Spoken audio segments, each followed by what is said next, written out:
Proportional Response, Book 1, Chapter 21, Part 15, Unheeded Warnings and Posturing. Admiral Woomerson looked at the lizard voter, who thought he could hold a bunch of empty buildings hostage and had to resist a smile. Always such a pleasure to call one of these dust-minus-eaters bluff. Now, to give him an out. No one else has to die today. Oh, don't look so startled. Yes, those buildings you are trying to hold hostage are not without value.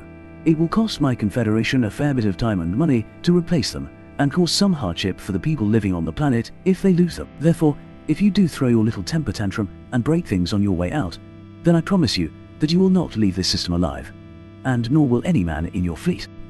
He leaned back then, made a show of turning off the mute switch on his console, and motioned for the angry-looking idiot to speak. The man snarled firm. I would ask you your name, little bird, but it doesn't matter.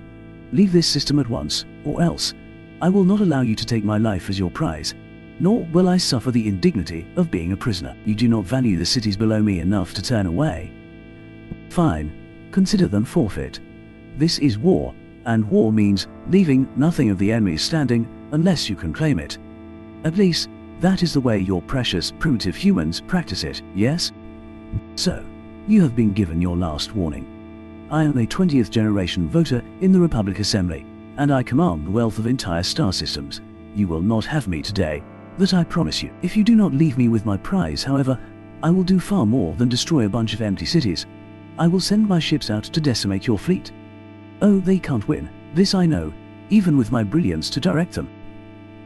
They are a bunch of non-voting rabble, however, and exist to die for the glory of the Republic, and they will sell their lives very dearly, even dearly enough for the Assembly to count this a victory.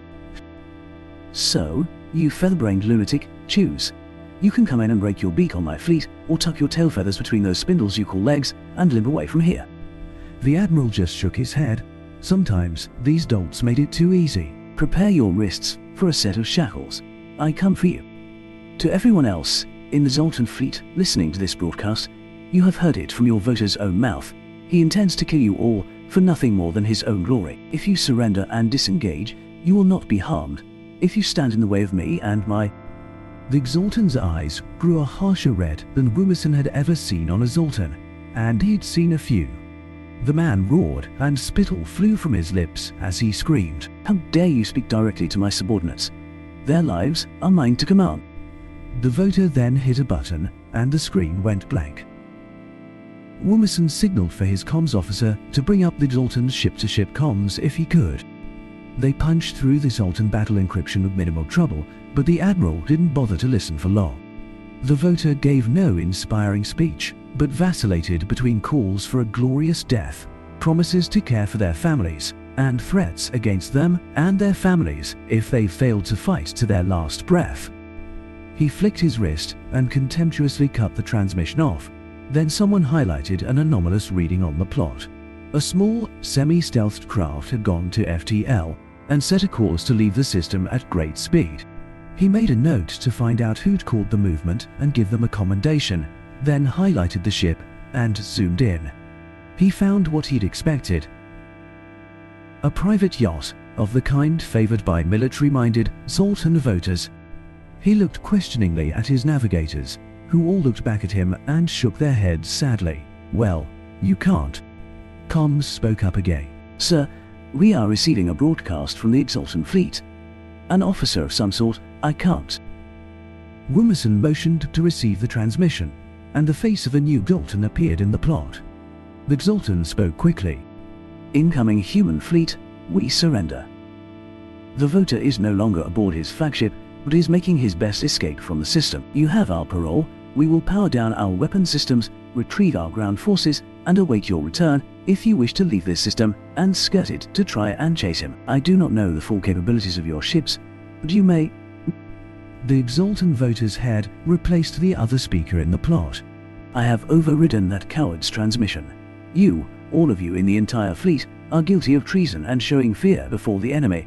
The penalty is death for you and your families. The sentence upon you shall be carried out at once. Traitors. With that, the Zoltan voter's eyes went so red they seemed to glow, and he pushed a single button with a grin of malice across his snout. The transmission from the voter cut, but the other Zoltan didn't come back. Instead, Woomerson found himself facing the plot of the system again. But this time, he could see all of the icons representing the Zoltan ships had switched from active to unknown status. He got a sickened feeling in the pit of his stomach. He hit the release on his straps and stood, doing his best to project mastery of the situation to his people, if only to keep them focused in the light of what he feared had just happened. Comms 1, get me whatever is left of Allied Space Command on that planet. Comms 2, get me visual feeds from our boys, whichever ones you can find that are closest to Zoltan ships. Navigation, plot the best possible exit to the system and... The plot flickered and the view of the space disappeared, to be replaced with half a dozen scenes. All showed the wreckage of various Zoltan ships, from capital ships down to a small corvette. Only a few fighter craft seemed to be in one piece, and none of them looked like they could survive an attempt at atmospheric re-entry. His anger boiled at the sight. What kind of arrogant, self-centered commander would have the controls built into his ships to do this, much less use them? He pounded a fist down on the railing and leaned forward. He heard a sob and looked down at his chief navigator. The man had a single tear streaming down his face. Woomerson felt the fight go out of him as the human's head shook slowly. He wanted to scream at the man, tell him to recheck his figures, to find a way to get a ship, any ship, around the edge of the system's gravitational envelope and attack that voter's ship. But he didn't. He didn't believe in berating soldiers who had done their duty to the best of their ability, and he'd never seen anything but the best out of the man. And he knew better than to doubt his navigator's word. If that man said no way existed, then it didn't. He sat back in his chair heavily and strapped back in.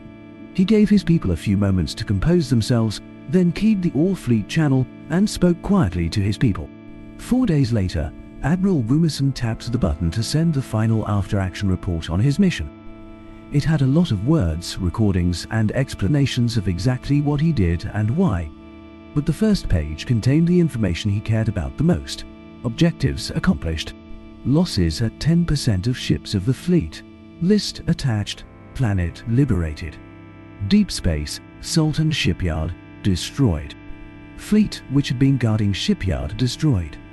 Fleet holding the system 100% destroyed by voter with a self-destruct code sent to all ships. Comms logs did not reveal code sent. Suspect QCOMS communication. Zoltan ground forces surrendered. Humanitarian aid given to Zoltan space survivors. 90% of Zoltan fighter craft loose in space recovered. 5% fought and were destroyed. 5% lost to mishaps. Recommend commendations for all Allied personnel involved for gallantry under fire and perseverance under deep emotional stress for recovery effort. The report ended with a long list of particular recommendations with words like heroism, above and beyond, finest traditions of the service, etc., etc. The report, which had been attached by the originally third in command of the Humans ground contingent, had a much higher casualty count, including the first and second commanders, but painted a victorious picture.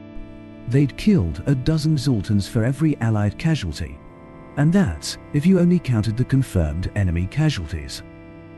Woomerson sighed for what felt like the 1000th time in the last few days. He'd studiously left a few things out of the report, particularly the difficulty he had in forcing the human commander to allow the surviving, not a voter, Zoltan Ground Forces commander to confirm the human body count. The human hadn't understood the need. He, however, had studied Zoltan history and politics while retraining at the Human Academy.